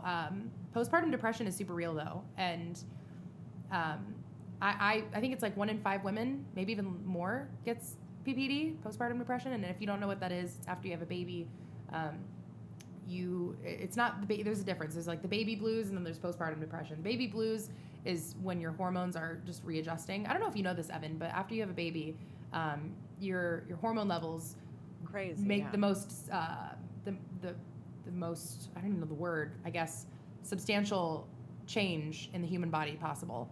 You go from full on 9 months full term pregnancy back to pre-pregnancy hormones within like 3 days. So it's a crash. It really is. And so the baby blues are where you're, like, readjusting to those hormones. I remember there would be days where, like, Hazel was brand new, like a week old, and I remember I was like, all right, I'm gonna go take a nap, and I was walking to the stairs, and I stopped and I just started bawling. I couldn't do it. I lost it. And Rick came up to me and he held me and I got it out and I was fine. So baby blues, I think most women have the baby blues to a degree. It's just hormonal. Yeah. Postpartum depression is way worse, and it can last for months and months and months, and that's where if you have postpartum depression, you need help. You need either medication or therapy or something, because it can be really, really bad. It also, the thing is for someone who has struggled with mental health, like you in your life, if you got hit with postpartum depression, would it be horrible? Yes, but you have experience with mental health, that you have experience with your own thought processes, right? Like, you go, whoa, something isn't right here. Yeah. Whoa, like this is something that I should deal with or can deal with. There's some people that have never had mental health problems that then get pregnant and then they go through postpartum depression, and that's their first hit of what is mental health. Yeah. What is that? And then they go, I've never been this person. I've never felt this way. And that's even more overwhelming. So if you're listening to this right now and you've never had this, I wouldn't, stop listening, because there's a chance that, and to be fair though, I wouldn't, most people don't pay attention to things unless they need it. Unless it's affecting them directly. Yeah. Right. Yeah. So it's like, well, fine. When they get to that point in life, then they'll be going and listening to streams like this, right? And trying to find answers. Sure. So fucking awesome, by the way, that we're doing this. And yeah, thank you to everybody who's listening to this. And I hope that this like is chatting. By the way, I'm reading every single one of the comments in chat as we're chatting. Yeah, me too. And Manos has a good question that I wonder if you'll have an answer for, Evan, because I genuinely don't, because this affects me too. He said, how do you deal with procrastination? That's a huge deal for me. I struggle with simple tasks like just going for a haircut. It might take me a full week to make an appointment. Mood. Big mood. Yeah, big mood. That one I do have an answer for. Let's hear it. You don't want to do the things. You don't want to do them. Why? Why are you procrastinating? That's my question. Why? Because you don't. People love saying I don't know.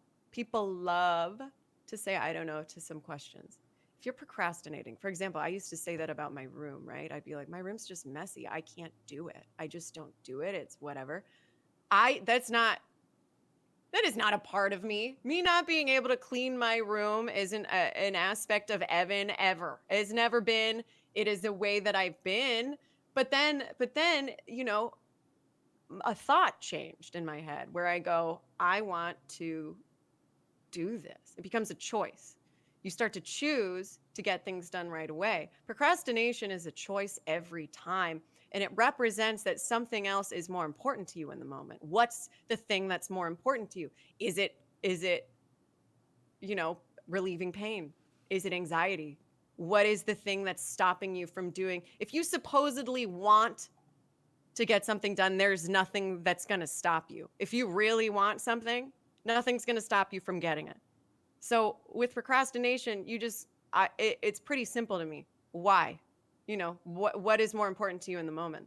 Is it your anxiety? Is it your mental health? What is the big idea that is stopping you from, doing the dishes? Because I used to say I can't do the dishes, but it's because I was dealing with massive amounts of anxiety where I would start to do the dishes and then my brain would start going and then I would start doing something else and then the dishwasher would be open and my laundry would be everywhere.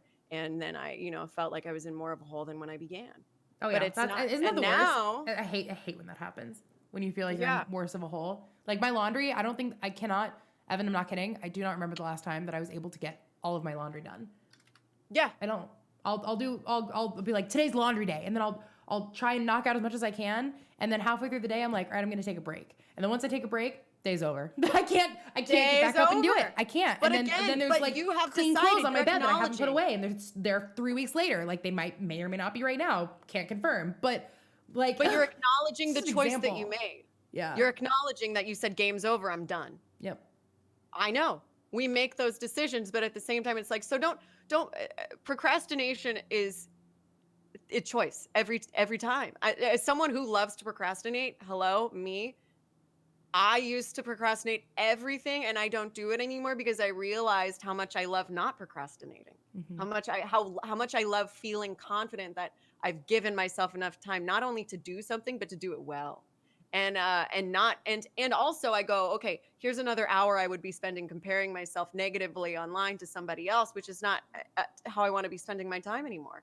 So instead, I'll put it into wiping down the counters in my kitchen, so that next time I go make dinner, everything's ready to go, and then I can go, my kitchen's clean, and now I can make this sandwich, and I can lay on the counter and just be sexy. You know, it's like it opens yourself up to see more of yourself. Yeah, you know, it opens yourself up. I never for get to more enjoy you. that feeling. I don't remember the last time I ever. But I it's truly a don't. small amount every day. It's doing it's like the daily grind. It's doing this small little bit every day. Yeah, I just feel personally, I feel like the daily grind never ends. I really do. It doesn't. There's always something to do. Always, whether it's cleaning, laundry, thank Hazel, God. streaming, What else it are you gonna never do? ends. Well, again, but that's your choices every day, right? Like you wake up and you go, this has got to be done. And why do you choose that those things have to be done? Why do they have to be done? And once you get to a point where you think about those things and you go, because, some things you go, I want these things to be done because they make me happy. Right. Some things you go, I want these things to be done out of a sense of anxiety, out of a sense of fear that if I don't get these things done, A, B, C, or D will happen. And honestly, do all of those things are fine, as long as I feel like the insight is so important into our own journeys. As long as you're starting to understand, why am I so anxious about getting this done? Why am I nervous about that? What do I want, and what is in the way of that? What belief? Mostly I'm interested in what belief do you have that is getting in the way of you getting something that you want to get done, and you've acknowledged that you want to get it done. So what's the belief then that is in the way? What is the actual thing you want that you're focusing on? Because the brain's as complex as it is, it's also very simple. What do you want? Yeah. Very simple question in the moment. Procrastinating, you don't want to be doing it. That's the truth. If you really wanted to be doing it, you would be doing it. So it's not really an answer. It's more of a you're looking in the wrong place. Don't be asking, why do I procrastinate? Ask what you're focused on instead. Yeah, I really like what Tyler just said. He said the daily grind doesn't end, which makes it more important to set aside time for things that bring you joy. Like, I did all the laundry today, so I'm going to take a bath with a glass of wine. Yeah, with a glass of wine sounds so nice. And then you can enjoy the glass of wine because you got all your laundry done. You don't go walk back into your room with your laundry everywhere going like, but see, shit, you want to know what my problem is? Point. My problem is that let's say I get all the laundry done, I would feel immense. I deal with a lot of guilt. I would feel immense guilt at the end of it saying, okay, I'm going to go take a bath with a glass of wine. Because at that point I'm like, but I didn't stream today. Or I haven't streamed since 3 days ago or something. And then the thought that should be my next step and I'm not taking it would make me feel guilty. And then let's say I still see. Like I've done all the laundry and it's like, oh, well, it's only 6 p.m. I could totally start my stream and finish out my night that way. As if those were my two options. I could start the stream or I could go take a bath and enjoy the rest of my night. Every single time I would feel guilty for taking a bath and enjoying the rest of my night. Truly. So I guess I guess the game is first, why? Because it's my work, and because if I don't continue to commit time to my job, then it will fail, and then my life will fall apart. I won't be able to support my family. No. Those are like, that's where the anxiety comes back into play. Is like, right. You know. So what I mean? logically, wait, no, go through that again with me. So if you don't stream, let's say if I don't stream, then I'm not working to grow my career, and I'm not working at my job, and in turn, by not doing it, I'm losing. I guess what's the word for it? Just in general, opportunity to continue to be successful. And then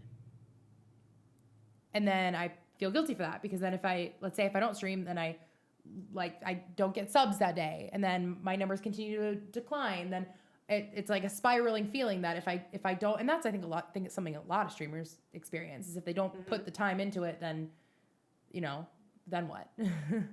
Yeah. So no. But and then what? Keep going. And then I don't have a job.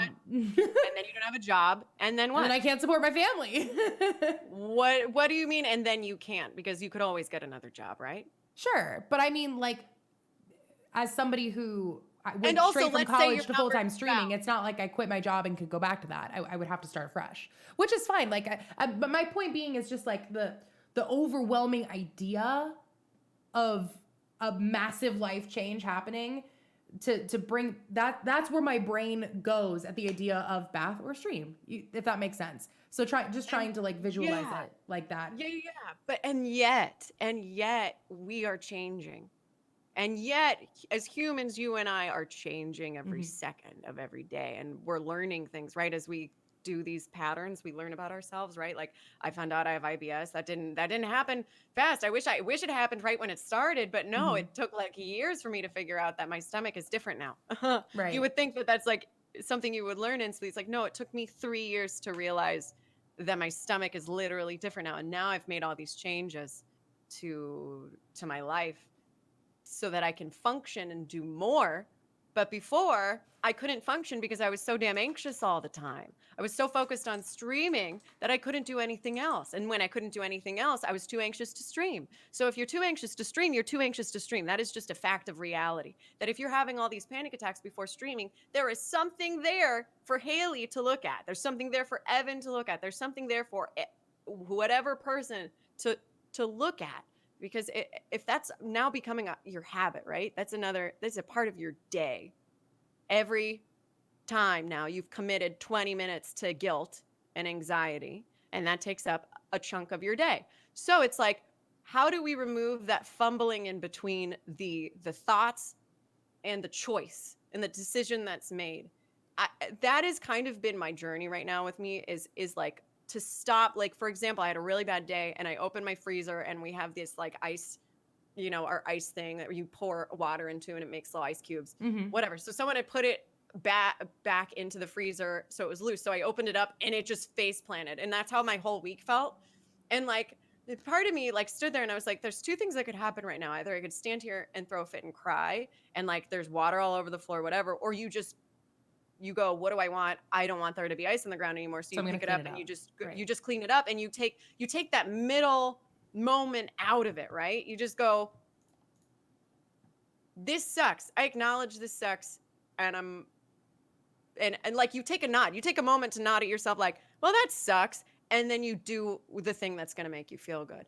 But if in that moment it fell to the ground and I hadn't done all the mental health work I had done, and it causes me to explode and I weep and it causes a panic attack, a meltdown. Again, that's not wrong. That is not wrong. That is where I was at. That would be where I would be at. That is just, and then from there, then I go, whoa, ice should not be causing me to have a meltdown. Like ice spilling milk, right? That should not be causing that. That is the best indicator as to like, whoa, let's take a second, Ev. You and me, let's get together and think about what the freak is going on. Yeah, because I just spilled some ice and had a panic attack. I feel like that is like the day-to-day grind.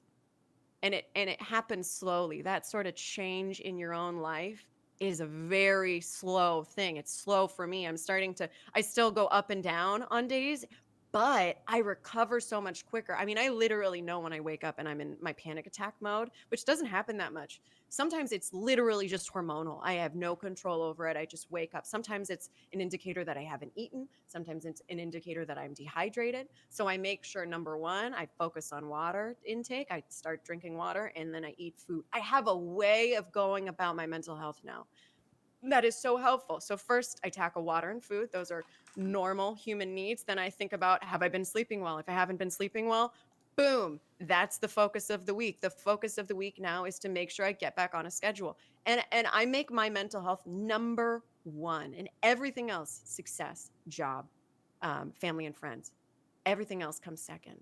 Somehow I've made a life where I can do that right now. It's still working out for me. So, I'll get back to you. But right now, that's how I've dedicated this year is all mental health.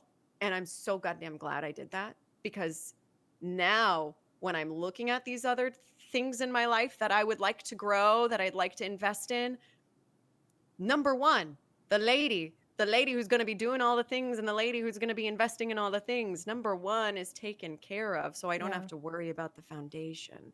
Number one is an aspect of life, as far as, even though, we all love our career and we're all workaholics in America. All of us in America are workaholics. That's what I found out by talking to someone in Spain. Yeah. We're workaholics. It's true. It's true. And honestly, like, speaking of being a workaholic, Tyler brings up another good point. He goes, it seems like one of the difficulties for the streaming side is work and life balance. The grind of working 5+ days a week is something a lot of people deal with, but I feel like broadcasters have a hard time disconnecting from work. Oh my God, that was my problem. Yeah. When I was streaming regularly, it was like, when I stopped streaming, I was still live. It felt like I had to check Discord. I had to check my socials. I had to, and then before bed, it's like, okay, have I done enough of this thing? Have I checked in on that? And then you become emotionally attached to the people who are watching you. And by the way, you don't realize how much your viewers will put on you without realizing it, and that how much you'll take on of your viewers' responsibility. And I was doing that for a while, where I was taking on taking on so many other people's problems and emotions. And there were some trolls in chat that are like, this is your job, you have to be this way. To which I remember saying it to them in the moment too. And even today I say in the moment to them, no, it's not. What are you, fuck you. Who are you? I don't even have to stream. Get the, no, it's not. And what logical hole have you gotten yourself into that makes you think that my purpose on this earth is to entertain you, even if you pay me $5 a month? No. In fact, no, you can give me $5 a month and then you can stop paying me $5 a month and back away. And either I change or I don't. And that's, that's all you should concern yourself with. Oh my God, don't waste your time on me if I'm not investing in you, right? Only invest in the people who are investing in you.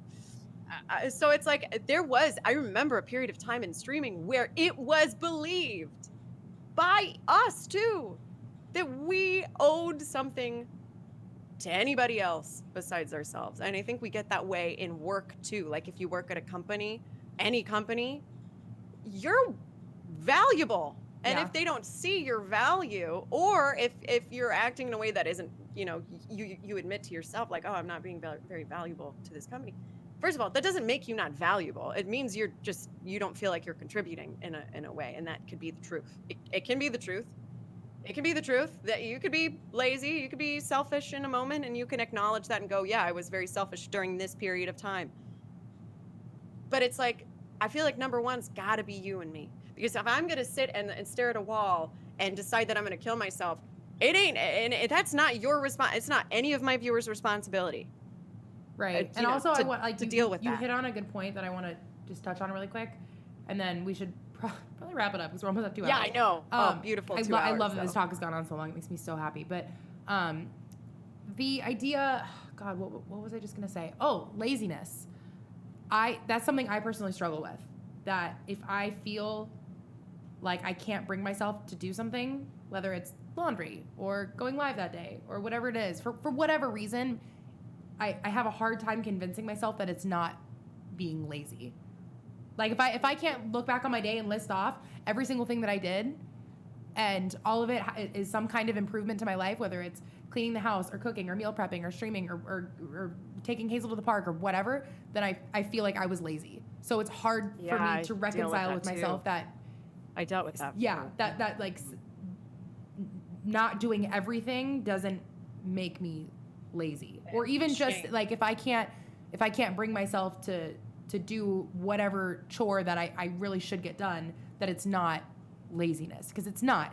There's a very, very stark difference between being lazy and trying to do everything.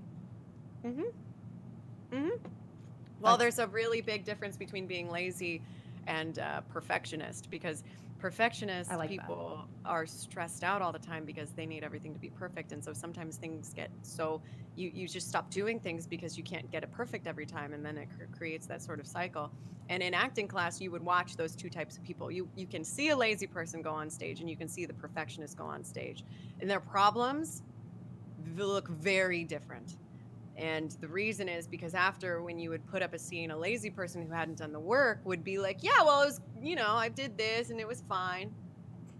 And then you see the person who's a perfectionist go on stage and they did the work and they go, oh my God, I missed this. And then I missed this thing. And then I did that. And I shouldn't have even come here. I shouldn't even showed up to class because I didn't even, and then the teacher's like, whoa, whoa, whoa, whoa, whoa. Really Yeah. glad you're here. Really happy with all of the work that you did do. There are notes, yes. Meanwhile, the lazy person couldn't give a fuck. They're like, well, this is what I did. And the teacher's like, well, don't you understand that you're supposed to do more? And they're like, I don't understand what you mean by that. Yeah. So it's like I think if you just pay attention, you can see what a lazy person is and what a perfectionist person is. And I would definitely put you under a perfectionist over lazy, especially you. if you're feeling guilt. Especially if you're feeling guilt, that's a perfectionist problem. And that's what I struggle with too. I struggle with being a perfectionist too. And that comes with redefining lazy to us and redefining our own actions to ourselves. Yeah. That's again, it's a Yeah. personal thing. That's all definition. That's self-definition, and that's a definition of reality. Yeah. That your value comes from your work. You know, Yeah, getting and prioritizing. And why? Yeah, why? Why does your value come from getting that right every day? Why? You know, it's like that's so silly. It's so silly. I think that's a really good place to end this too. Yeah, I think so too. And I'm gonna keep streaming, guys. So chat, you don't feel like you have to leave, but we are gonna wrap up the podcast portion of this for everybody else who's listening on YouTube, Spotify, Apple Podcasts, wherever you are hearing us. So thank you to everybody who hung out with us and tuned in. And again, if you guys are dealing with any kind of mental health problems that you feel you need help for, do not be afraid to ask. It's so important, and you are important and loved and cared about, and you are needed in this world. And do not be afraid to reach out, whether it's to a therapist or a suicide hotline or a friend or your parents, whatever. There's always help, and there's nothing wrong with needing help. There's nothing. And clean your it's dang okay room to not be okay. and buy yourself some damn flowers. You know, I Yes, think that's flowers. also clean your room and buy yourself some flowers and see how you feel, guys. Flowers make everything better. It's true. Yeah, get yourself some flowers, especially if you're a dude too. Especially, then you'll really see the power of flowers. true. Flowers She's have some right. serious power behind it. All right, signing off episode 2. We will see you guys next time. Bye, guys.